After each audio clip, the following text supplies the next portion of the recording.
Halo, perkenalkan nama saya Santia dari kelas 12 MIPA 1. Pada video kali ini saya akan menjelaskan tentang bab 10 materi fisika kelas 12, yaitu inti atom dan iptek nuklir. Silahkan disimak ya. Nah, pada video ini kita akan mempelajari bab 10 fisika kelas 12 dengan materi inti atom dan iptek nuklir yang dipresentasikan oleh saya Santia dari kelas 12 MIPA 1 SMA Negeri 1 Bengkayang. Pertama-tama kita harus mempelajari terlebih dahulu pengertian dari atom. Atom adalah partikel terkecil dari suatu zat ataupun unsur yang terdiri atas inti atom serta awan elektron bermuatan negatif yang mengelilinginya. Jadi, atom adalah partikel terkecil dari suatu zat. Namun di dalam atom itu sendiri masih ada zat kecil yaitu inti atom dan elektron yang mengelilinginya. Berikut adalah karakteristik inti atom.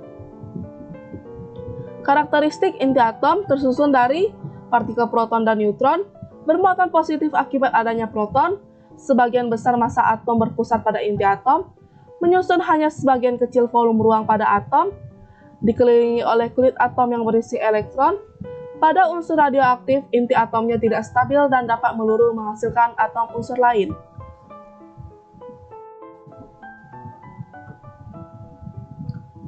Nah, dapat kita lihat di sini, ini adalah contoh inti atom di mana tersusun dari proton dan neutron, serta dikelilingi oleh elektron, di mana elektron melintasi inti atom melalui orbitnya. Selanjutnya, inti atom tersusun atas proton dan neutron, sesuai yang saya jelaskan tadi. Kedua partikel pembentuk inti atom ini disebut juga nukleon. Proton adalah partikel bermuatan positif dengan muatan 1,6 kali 10 pangkat negatif 19C dan massa 1,672 kali 10 pangkat negatif 27 kg. Sedangkan neutron adalah partikel yang tidak bermuatan dan memiliki massa 1,6749 kali 10 pangkat negatif 27 kg. Di luar inti atom, terdapat kulit yang terdiri atas elektron dengan muatannya yaitu 1,6 kali 10 pangkat negatif 19C dan massa 9,109 kali 10 pangkat negatif 31 kg. Atom sendiri dilambangkan dengan Z kecil di bawah, X besar, A kecil di atas, atau A di atas, Z di bawah, dan X besar dengan keterangan A adalah nomor massa yaitu jumlah proton ditambah neutron, atau tidak sama dengan Z tambah neutron, di mana Z adalah nomor atom yang merupakan jumlah proton namun juga jumlah elektron. Sedangkan X adalah lambang atau nama atom. Jumlah neutron didapatkan dengan A dikurang Z atau nomor massa dikurang nomor atom. Contohnya yaitu atom 6C12, di mana 12 adalah nomor massanya dan angka 6 ini adalah nomor atomnya. C sendiri adalah nama unsur dari atom tersebut. Selanjutnya yaitu nukleida. Di alam terdapat unsur yang mempunyai nomor atom sama atau nomor massanya sama. Hal tersebut terbagi menjadi 3 yaitu A isotop, B isobar, C isoton. Isotop sendiri adalah unsur yang memiliki nomor atom sama tapi nomor massanya berbeda. Contohnya 6C12, 6C13, dan 6C14. Sedangkan isobar adalah unsur yang memiliki nomor massa sama tapi nomor atomnya berbeda. Contohnya 6C14 dan 7N14, 6C13 dan 7N13, 8C18 dan 9F18, 11Na24 dan 12Mg24. Yang terakhir yaitu isoton adalah unsur yang memiliki jumlah neutron yaitu A kurang Z yang sama tetapi nomor atomnya berbeda. Contohnya 6C13 dan 7N14, 38Sr88 dan 39Y89, 1H3 dan 2He4. Selanjutnya kita akan mempelajari gaya dan kestabilan inti, di mana gaya nuklir atau gaya inti adalah gaya yang bekerja pada inti atom dan hanya memiliki jangkauan yang pendek. yaitu ketika jarak antar nukleon lebih kecil dari 10 pangkat negatif 15 meter. Pada jangkauan tersebut, gaya inti 100 kali lebih kuat daripada gaya Coulomb dan lebih kuat dari gaya gravitasi dan gaya elektrostatik. Gaya inti memiliki peran berupa mengikat nukleon, yaitu proton maupun neutron, tetap bersatu dalam inti atom. Tidak setiap gabungan proton dan neutron membentuk inti atom yang stabil. Stabilitas inti atom ditentukan oleh perbandingan antara jumlah proton dan neutron. Jika inti memiliki terlalu banyak proton atau terlalu banyak neutron, maka inti menjadi tidak stabil. Inti atom terbagi menjadi dua, yaitu inti ringan dan inti berat. Inti ringan memiliki nilai kurang dari 30 yang cenderung akan stabil jika memiliki jumlah proton dan neutron yang sama, yaitu N sama dengan Z. Di mana inti yang memiliki nomor atom antara 30 sampai 83 cenderung akan stabil jika nilai N sama dengan 1,6 Z. Inti dengan Z lebih dari 83 adalah inti yang tidak stabil. Contoh inti ringan yang stabil adalah 5B10, 7N14, dan 10Ne20. Yang kedua yaitu inti berat adalah yang memiliki nilai Z lebih dari 30 akan stabil apabila nilai N sama dengan Z kurang dari 1,6 dan lebih dari 1. Jika nilai N lebih dari 1,6 ataupun nilai N kurang dari 1, maka inti menjadi tidak stabil. Contoh inti berat yang stabil yaitu 45RH103 dan 83Bi209. Selanjutnya kita akan mempelajari energi ikat inti. Pada pembentukan inti atom, ada sejumlah massa proton dan neutron yang hilang. Massa yang hilang berubah menjadi energi yang mengikat proton dan neutron menjadi inti atom. Energi ini disebut energi ikat inti. Energi ikat inti terbagi menjadi 3, yaitu 1. Defek massa, 2. Energi ikat inti, 3. Energi ikat per nukleon. Yang pertama, defek massa dilambangkan dengan delta M dengan rumusnya yaitu Z dikali MP ditambah N dikali Mn dikurang M inti. Yang kedua, energi ikat inti yang dilambangkan dengan EI memiliki rumus delta M atau defek massa dikali 931,5 MeV per SMA atau satuan massa. Yang ketiga, energi ikat per nukleon atau dilambangkan dengan En memiliki rumus yaitu EI per A, di mana keterangannya adalah MP adalah massa proton, Mn massa neutron, M inti adalah massa inti atom, Z jumlah proton atau nomor atom, N jumlah neutron, A jumlah nukleon atau nomor massa, 1 SMA atau 1 Lu adalah 1,6605402 kali 10 pangkat negatif 27 kg. Selanjutnya kita akan mempelajari reaksi inti, di mana reaksi inti adalah reaksi yang terjadi jika suatu inti atom induk ditembak dengan partikel yang berenergi dan menghasilkan inti baru atau inti anak disertai pelepasan sejumlah energi. Reaksi inti terbagi menjadi dua, yaitu reaksi fusi dan reaksi fisi. Reaksi fusi adalah reaksi penggabungan beberapa inti ringan menjadi inti yang lebih berat yang disertai pemancaran energi. Reaksi fusi hanya dapat terjadi dalam keadaan suhu yang sangat tinggi, yaitu sekitar 108 derajat Celcius. Contoh reaksi fusi yaitu penggabungan inti 1H2 dengan 1H2 yang menghasilkan 2He3 dan neutron. Contoh reaksi fusi dalam kehidupan nyata adalah reaksi yang terjadi pada matahari dan bom hidrogen. Selanjutnya yaitu reaksi fisi adalah reaksi pembelahan inti atom berat menjadi inti atom baru yang lebih ringan dan disertai dengan pelepasan energi. Reaksi fisi yang terjadi secara beruntun disebut juga reaksi berantai sehingga menghasilkan energi besar. Reaksi fisi berantai ini digunakan sebagai dasar pembuatan reaktor nuklir dan bom atom. Pada reaktor nuklir, reaksi fisi yang terjadi dibuat dalam keadaan tertentu sehingga relatif tidak berbahaya atau dikenal juga sebagai reaksi fisi terkendali. Namun pada bom atom, reaksi fisi yang terjadi tidak terkendali sehingga sangat membahayakan. Contoh reaksi fisi adalah ledakan senjata nuklir dan pembangkit listrik tenaga nuklir. Berikut ada gambar di mana ada proses dari reaksi fusi dan reaksi fisi. Ini adalah reaksi fisi, di mana neutron ditambahkan dengan U negatif 235 menghasilkan U negatif 236, di mana nomor massanya bertambah 1. Kemudian U negatif 236 terpecah menjadi Ba negatif 144 dan 3 neutron dan Kr negatif 89. Sedangkan reaksi fusi adalah penggabungan dari deuterium dan tritium menghasilkan neutron dan helium. Selanjutnya yaitu materi spektrum atom hidrogen. Spektrum atom hidrogen adalah susunan pacaran dari atom hidrogen saat elektronnya melompat atau bertransisi dari tingkat energi tinggi ke rendah. Pada tahun 1884, John Jacob Balmer menemukan pancaran cahaya tampak dari atom hidrogen, lintasan tertentu. Jika ada elektron dari luar atau tingkat yang lebih tinggi berpindah menuju ke tingkat lebih rendah, maka elektron itu dapat memancarkan energi yang berupa gelombang elektromagnetik.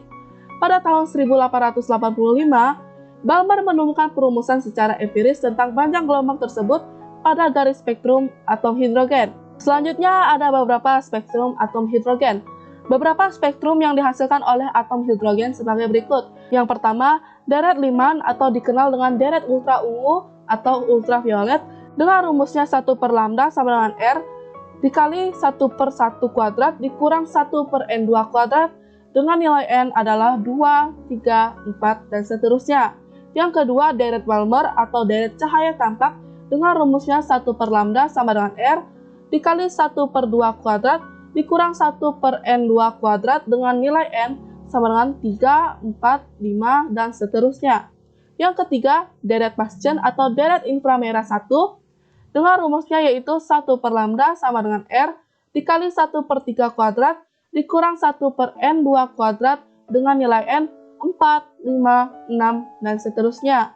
Yang keempat, deret Brackett atau deret inframerah 2 dengan rumusnya 1/lambda sama dengan R dikali 1/4 kuadrat dikurang 1/N2 kuadrat dengan nilai N sama dengan 5, 6, 7, dan seterusnya. 5.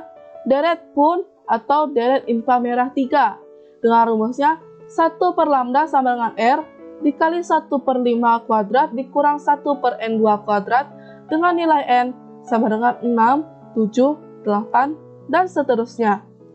Dengan besar panjang gelombang foton yang dilepas atau diserap elektron saat berpindah lintasan memiliki rumus berupa 1/lambda sama dengan negatif 1/Hc dikali 1/Nt kuadrat dikurang 1/Rr kuadrat dengan keterangan berupa lambda adalah panjang gelombang spektrum atom hidrogen, R adalah konstanta Rydberg yang sama dengan 1,097 kali 10⁻⁷ meter pangkat negatif 1. N adalah bilangan kuantum, E1 adalah energi ground state yaitu energi elektron pada kulit terendah dengan N sama dengan 1 di mana nilainya adalah negatif 13,6 eV. H adalah konstanta Planck dengan nilainya 6,626 kali 10⁻⁴ Js. En adalah energi elektron pada kulit ke N yaitu sebesar negatif 13,6 per N kuadrat eV. Selanjutnya yaitu ada contoh soal di mana inti atom 7N14 memiliki energi ikat per nukleon sebesar 7,471674 MeV per nukleon. Jika massa proton adalah 1,007825 SMA dan massa neutron adalah 1,008665 SMA dan 1 SMA memiliki nilai 931 MeV, tentukan A. Energi ikat inti, B. Defek massa, C. Massa inti. Baiklah, sebelum menjawab kita harus mengetahui terlebih dahulu apa yang diketahui dari soal tersebut. Di mana diketahui nilai En-nya adalah 7,471674. Kemudian MP massa proton adalah 1,007825. Kemudian Mn massa neutron 1,008665 dan 1 SMA memiliki nilai 931 MeV. Di mana ada tambahan lagi berupa nomor massa yaitu 14, nomor atom yaitu 7, dan jumlah neutron sama dengan 14 dikurang 7, yaitu 7. Di mana nomor massa dapat kita lihat dari keterangan ini yang menunjukkan angka 14. Dan angka 7 menunjukkan nomor atom. Dan juga jumlah neutron dengan rumusnya yaitu nomor massa dikurang nomor atom menghasilkan 14 dikurang 7 yang hasilnya adalah 7. Kemudian ditanyakan A. Energi ikat inti atau EI, B. Delta M atau defek massa, dan C. Massa inti atau M inti. Jawab yang pertama-tama yaitu energi ikat inti, di mana nilai EN memiliki rumus berupa EI per A. Dan kita mencari nilai EI. Di mana jika begitu EI memiliki rumus EN dikali A. Nilai A adalah nomor massa. Jadi kita tinggal masukkan yaitu EI sama dengan 7,47 1674 dikali 14. Hasilnya adalah 104,603 436 MeV. Jangan lupa dengan satuannya ya. Kemudian yang kedua yaitu dicari defek massa atau delta M, di mana rumus EI adalah defek massa dikali 931,5 MeV per SMA. Nah, hasilnya menjadi delta M sama dengan EI per 931,5 MeV per SMA. Di mana nilai EI adalah 104,603 436 MeV per 931,5 MeV per SMA. Di sini kita dapat mencoret satuannya yaitu MeV dengan MeV. Dan hasil dari 104,603 436 hasilnya adalah 0,11 229 56 98 satuan massa. Selanjutnya adalah yaitu yang C, di mana dicari M inti.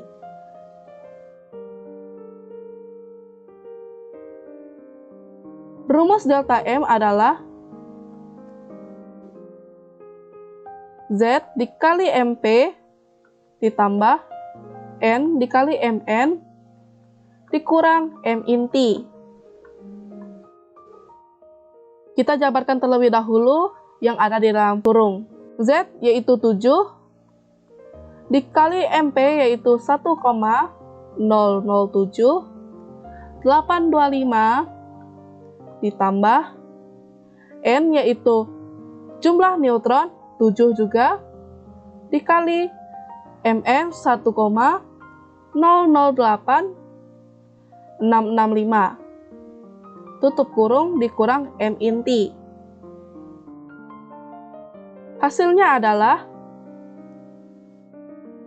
7,05 4775 ditambah 7,06 0655 dikurang M inti. Selanjutnya, hasil dalam kurung ditambahkan, jadinya adalah 14,11,543 dikurang M inti. M inti dipindahkan menjadi 14,11,543 dikurang delta M. Saya pindahkan ke sini ya.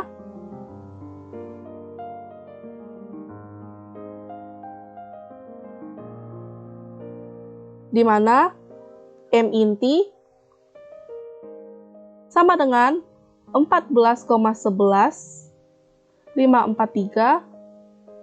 dikurang dengan 0,11 229 56 908. Hasilnya adalah M inti sama dengan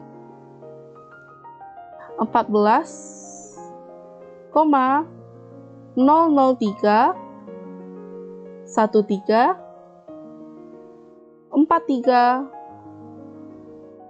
09. Nah, demikian adalah hasilnya, di mana nilai dari energi ikat inti hasilnya adalah 104,603,436 MeV dan nilai defek massa yang dihasilkan adalah 0,11,229,569,08 dan M inti hasilnya adalah 14,0031343009. Selanjutnya yaitu materi radioaktivitas. Radioaktivitas pertama kali ditemukan oleh Henry Becquerel pada tahun 1896. Radioaktivitas adalah gejala terpancarnya partikel-partikel radioaktif akibat peluruhan atau disintegrasi inti dalam rangka menuju inti stabil. Inti-inti yang mengalami peluruhan ini disebut inti radioaktif. Disintegrasi ini dapat terjadi karena buatan manusia, yaitu dengan cara menembak suatu inti dengan partikel lain yang disebut juga dengan transmutasi inti. Unsur yang meluruh dinamakan unsur radioaktif, sedangkan sinar yang dipancarkan disebut sinar radioaktif. Yang pertama, sinar-sinar radioaktif. Ada 3 jenis sinar radioaktif yang dihasilkan dari peluruhan inti radioaktif. Sinar-sinar tersebut yaitu sinar alfa, sinar beta, dan sinar gamma. Yang pertama, radiasi alfa, yaitu radiasi yang terbentuk saat suatu unsur radioaktif memancarkan partikel alfa dan membentuk unsur baru dalam proses yang disebut peluruhan alfa. Sinar alfa mempunyai sifat sebagai berikut. Yang pertama, sifat alfa tersusun atas inti helium yang di dalamnya mengandung 4 nukleon, 2 proton, dan 2 neutron. Yang kedua, mempunyai besar muatan 2 kali muatan elektron, yaitu 2 dikali 1,6 kali 10 pangkat negatif 19C, dan bermassa kurang lebih 4 satuan massa. Yang ketiga, ditemukan pada tahun 1903 oleh Ernest Rutherford. Yang keempat, muatannya positif sehingga bisa membelok ke arah kutub negatif dalam medan positif. Yang kelima, daya ionisasi tinggi, tetapi daya tembus terhadap suatu benda rendah. Yang keenam, hanya memiliki daya jangkau 2,8 sampai 8,5 cm dalam udara dan 10 pangkat negatif 2 mm di dalam logam, sehingga bisa ditahan oleh selembar kertas biasa. Yang ketujuh, dapat menghintarkan pelat hitam yang dilewatinya. Yang kedelapan, laju di udara kurang lebih 0,054 kecepatan cahaya sampai dengan 0,07 kecepatan cahaya. Yang kesembilan, bisa dibelokkan oleh medan magnet ataupun medan listrik. Selanjutnya, yang kedua, sinar beta adalah elektron berenergi tinggi berasal dari inti atom, bukan dari kulit atom, dan bermuatan 1,6 kali 10 pangkat negatif 19C, di mana inti atomnya tidak stabil, yaitu neutron lebih banyak daripada proton. Sifatnya yaitu yang pertama, sinar beta tersusun atas elektron-elektron yang geraknya cepat. Yang kedua, ditemukan pada tahun 1903 oleh Ernest Rutherford. Yang ketiga, muatannya negatif, sehingga di dalam medan listrik membelok ke arah kutub yang positif. Yang keempat, daya tembus lebih besar dibandingkan sinar alfa, Sinar beta bisa menembus lempeng aluminium yang tebal. Yang kelima, daya ionisasinya lebih lemah daripada sinar alfa. Yang keenam, bisa mengionkan benda-benda yang dilewatinya. Yang ketujuh, laju di udara kurang lebih 0,32 kecepatan cahaya sampai dengan 0,9 kecepatan cahaya, dan mempunyai jangkauan di udara dan logam lebih jauh dibanding sinar alfa. Selanjutnya yaitu sinar gamma adalah radiasi gelombang elektromagnetik yang dipancarkan oleh inti atom tereksitasi dengan panjang gelombang yang sangat pendek, yaitu 0,6 kali 10 pangkat negatif 14 meter hingga 10 pangkat negatif 10 meter. Yang pertama ditemukan oleh Paul Ultivillard. Yang kedua, tidak memiliki muatan listrik, karenanya tidak bisa dibelokkan oleh medan magnet maupun medan listrik. Yang ketiga, daya tembus sangat besar, yaitu lebih kuat dibandingkan sinar alfa dan beta, dan hanya bisa ditahan oleh selapis baja atau beton. Yang keempat, bisa mengionkan materi yang dilewatinya, tetapi tidak sekuat sinar alfa ataupun beta. Yang kelima, memiliki kelajuan sama dengan laju cahaya, yaitu 3 kali 10 pangkat 8 meter per sekon. Yang keenam, jika mengenai bahan dapat mengakibatkan efek fotolistrik dan hamburan Compton, di mana ada catatan tambahan yaitu sifat-sifat sinar radioaktif, yaitu yang pertama memiliki daya tembus yang besar, yang kedua bisa mengionkan gas, yang ketiga bisa berpendar atau berfluorens jika jatuh pada permukaan zat yang berlapis seng sulfida atau ZNS atau seng blende. Yang keempat bisa diuraikan oleh medan magnet.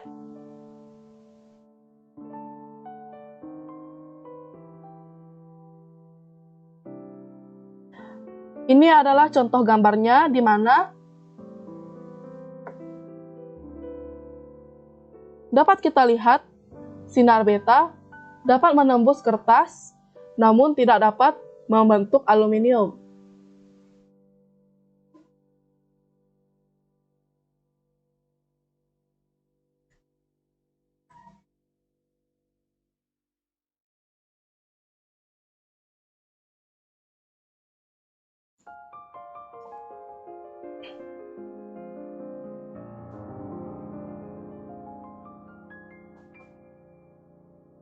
Ini adalah contoh gambarnya, yang merupakan gambar beta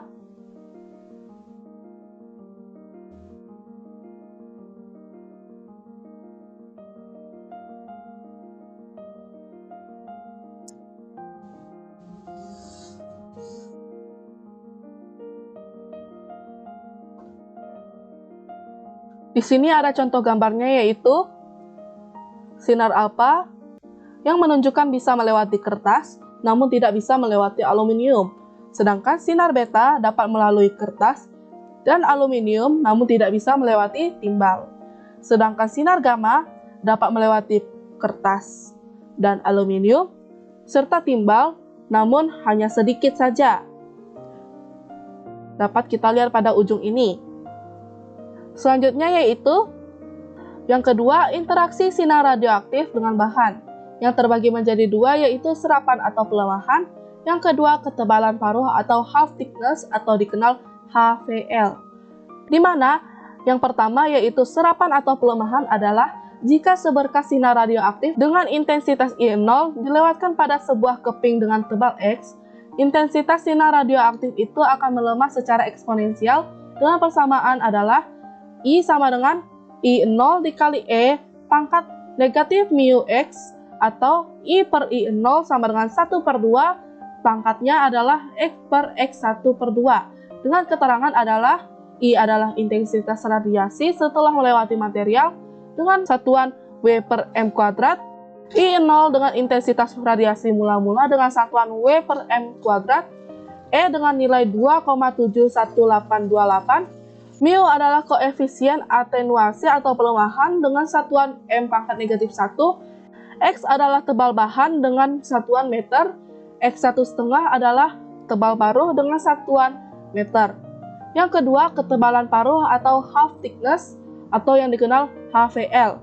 Pada suatu kondisi, intensitas sinar radioaktif setelah melewati bahan menjadi setengah dari intensitas mula-mula.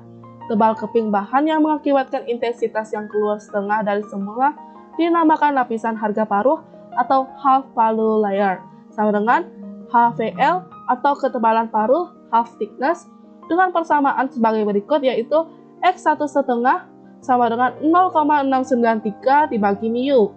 Keterangan X1,5 adalah tebal paruh dengan satuan M, mu adalah koefisien pelemahan dengan satuan M pangkat negatif 1.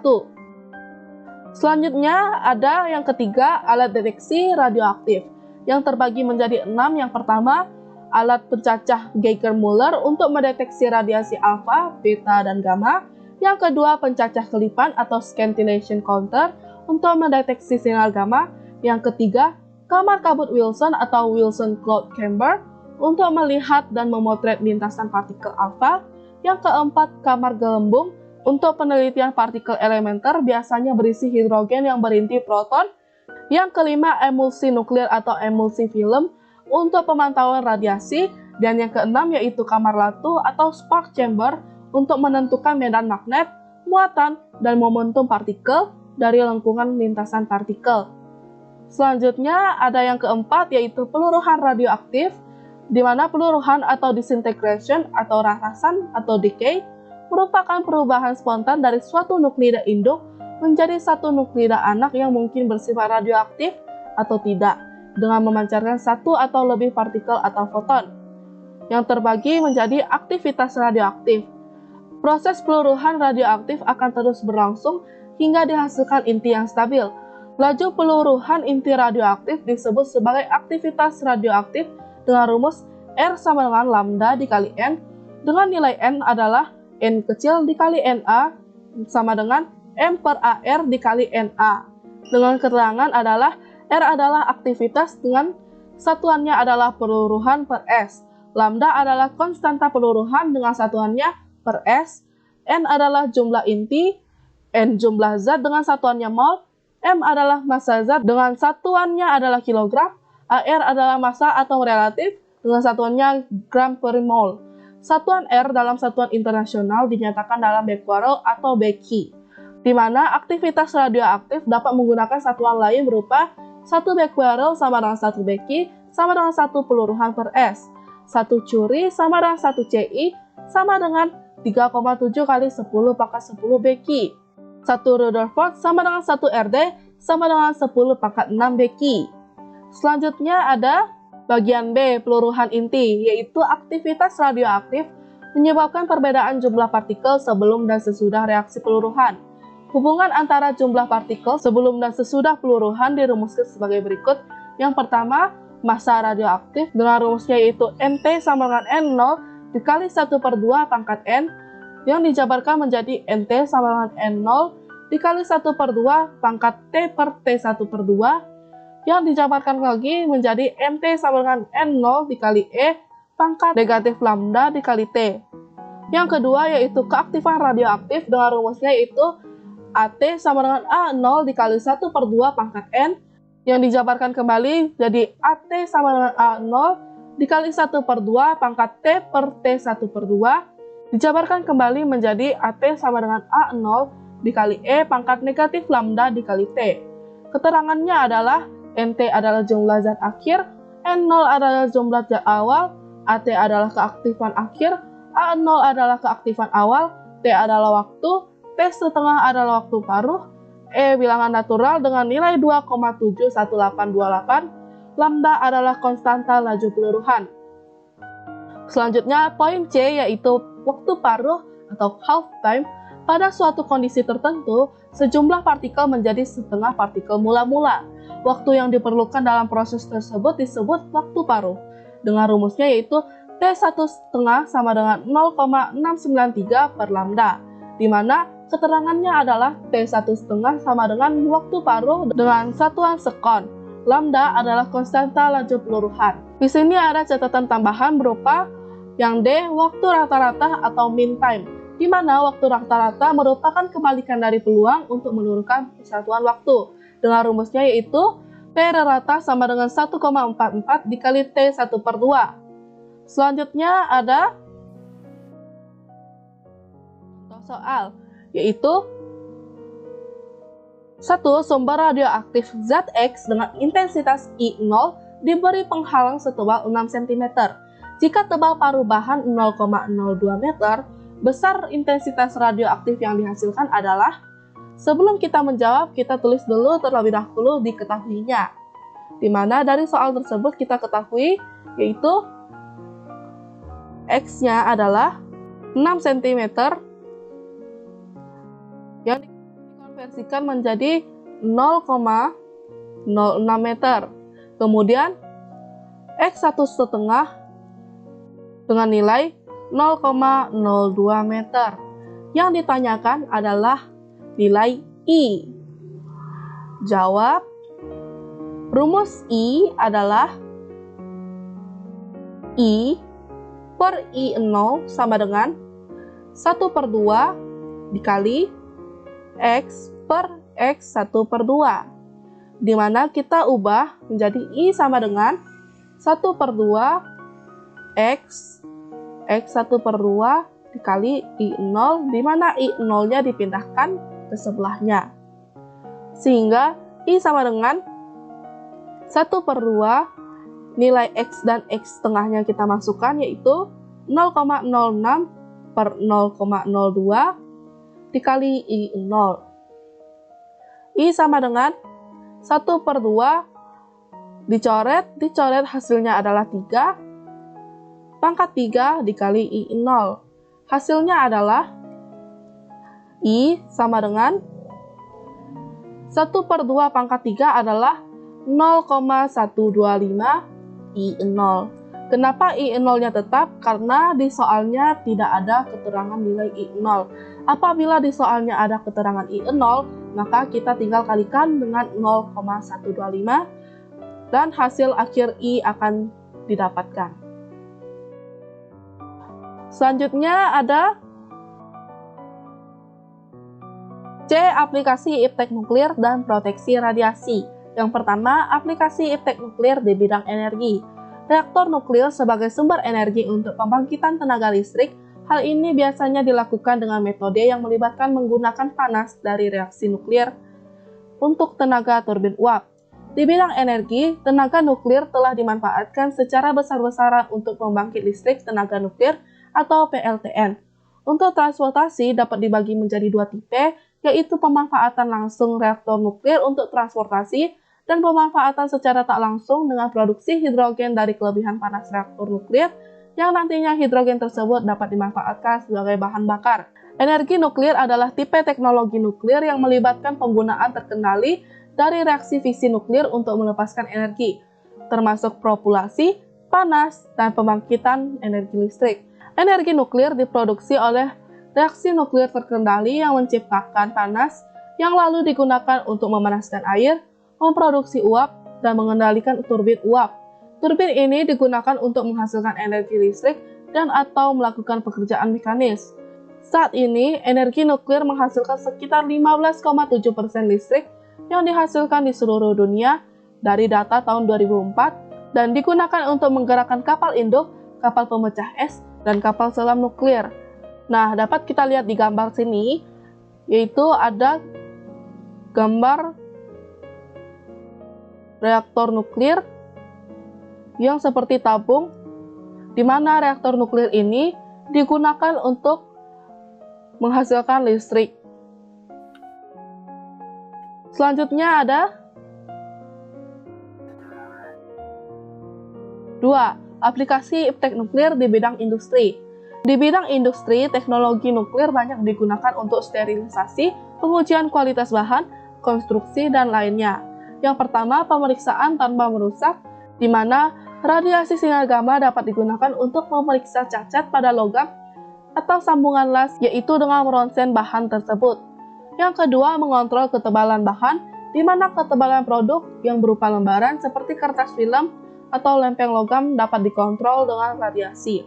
Yang ketiga, pengawetan bahan, yaitu radiasi juga telah banyak digunakan untuk mengawetkan bahan seperti kayu, barang-barang seni, dan lain-lain. Radiasi juga dapat meningkatkan mutu tekstil karena mengubah struktur serat sehingga lebih kuat atau lebih baik mutu penyerapan warnanya. Berbagai jenis makanan juga dapat diawetkan dengan dosis yang aman sehingga dapat disimpan lebih lama. Radiasi sinar gamma dapat dilakukan pada pengawetan makanan melalui dua cara. Yang pertama, membasmi mikroorganisme misalnya pada pengawetan rempah-rempah seperti merica, ketumbar, dan kemiri. Yang kedua, menghambat pertunasan misalnya seperti untuk pengawetan tanaman yang berkembang. Yang ketiga, biak dengan pembentukan tunas seperti kentang, bawang merah, jahe, dan kunyit. Yang keempat, meningkatkan mutu tekstil, yaitu contohnya mengubah struktur serat tekstil. Yang kelima, untuk mempelajari pengaruh oli dan aditif pada mesin selama mesin bekerja. Poin keempat yaitu memantau berbagai langkah dalam semua jenis proses industri. Contohnya yaitu americium negatif 241 yang menggunakan radiasi pengion dari partikel alfa untuk menyebabkan dan kemudian mengukur perubahan ionisasi udara segera di sekitar detektor. Yang kelima, penentuan homogenitas proses. Contohnya adalah pencampuran bahan-bahan dalam industri maupun untuk mengamati proses aliran di dalam pipa. Yang keenam, pengelolaan lingkungan. Contohnya yaitu teknik iradiasi elektron dapat digunakan untuk membersihkan polutan-polutan yang terlepas ke lingkungan. Berikut adalah beberapa contoh alat-alatnya, yaitu ini adalah mesin X-ray di bandara di mana benda penumpang di-scan menggunakan sinar gamma yang ada di dalam alat X-ray ini, sehingga barang-barang yang ada di dalam tas penumpang dapat kita ketahui isinya.